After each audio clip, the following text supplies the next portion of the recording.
ተረት ተረት ዝምተኛው አንበሳ። በጥንት ዘመን ጥቅጥቅ ባለና ማራኪ በሆነ አንድ ትልቅ ጫካ ውስጥ የሚኖር አንድ አንበሳ ነበር። ይህ አንበሳ እንደ ሌሎቹ አንበሶች አልነበረም። ግርማ ሞገሱ የሚያስፈራ ቢሆንም ውስጣዊ ማንነቱ ግን ረጋ ያለና ማስተዋል የተሞላበት ነበር። ነገር ግን በጫካ ውስጥ የሚኖሩ ሌሎች እንስሳት መልካምነቱን አያውቁም ነበረ።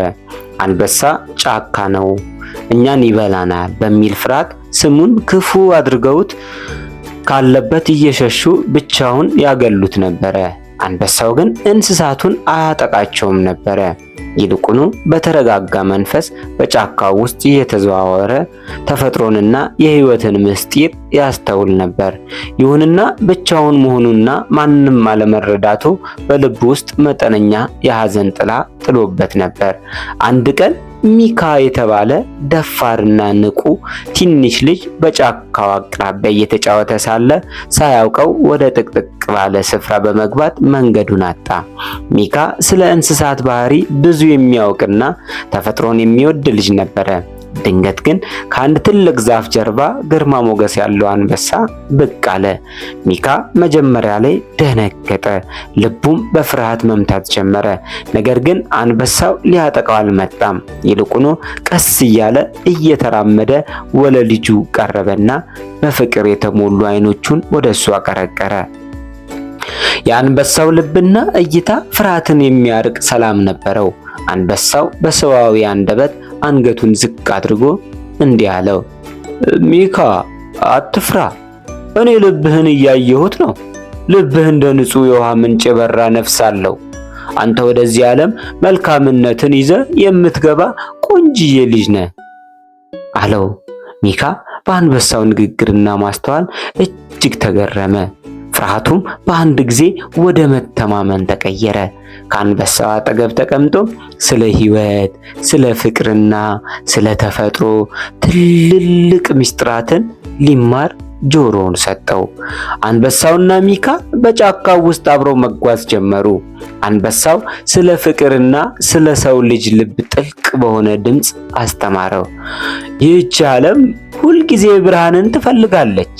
ነገር ግን ብዙ ሰዎች ብርሃኑን ከውጭ ይፈልጉታል። እውነተኛው ብርሃን የሚጀምረው ግን ከሰማይ ሳይሆን ከሰው ልብ ውስጥ ነው።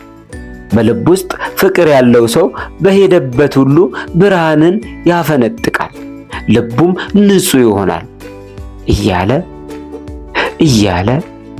እያለ ጥሩ ቃላትን ይመግበው ጀመር።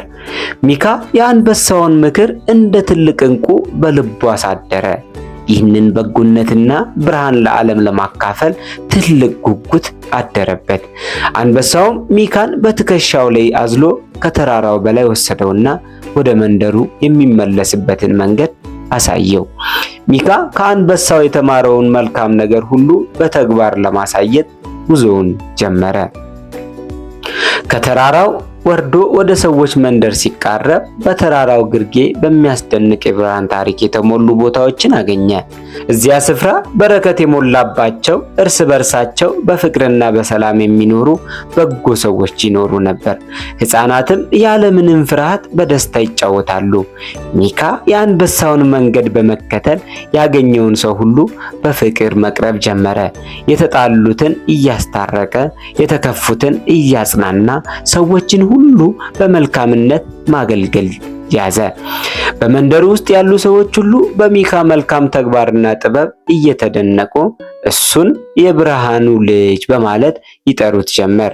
ሁሉም ሰው በፍቅርና በደስታ አብሮ መኖር እንደሚችል በተግባር አሳየ።